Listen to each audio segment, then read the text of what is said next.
This time I began with a bogey, just based on an actor. As before, 4 wheel meshes, 4 wheel constraints, and 4 collision points for the rails. I've changed the order of the constrained bodies in the options of each constraint so that the wheel is first and the body is second. As before, each wheel is tagged with a brake wheel tag and set at begin play on the bogey as a braking wheel in the braking wheel array. The only other thing that this simple bogey has to do is apply brakes to its wheels when the event set brake is called. This is a blueprint interface. The next step is to create a vehicle based on the actor class that uses 1 or more bogies. The main components are the body of the vehicle, 1 or more bogies, and their associated constraints.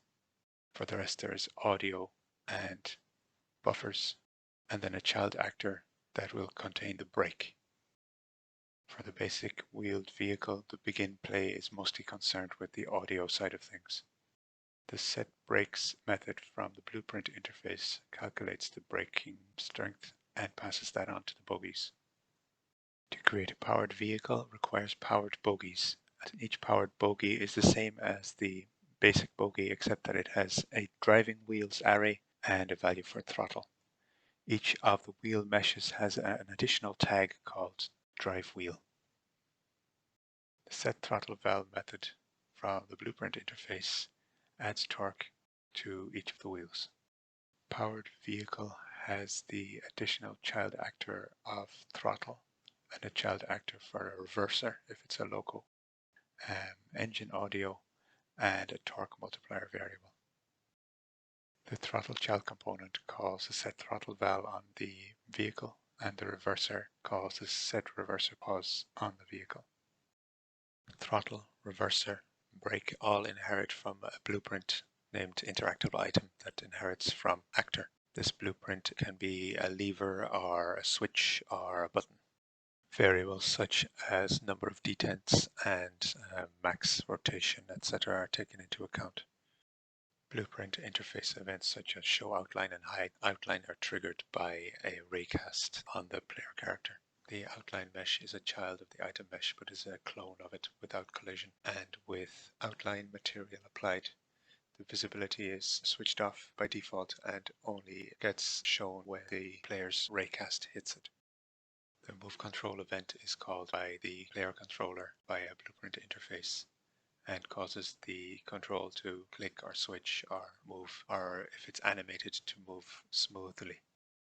For the switches, I made this base mesh with the collision shapes associated with the static part of the switch. The points are separate from the base mesh of the switch and are parented to an armature.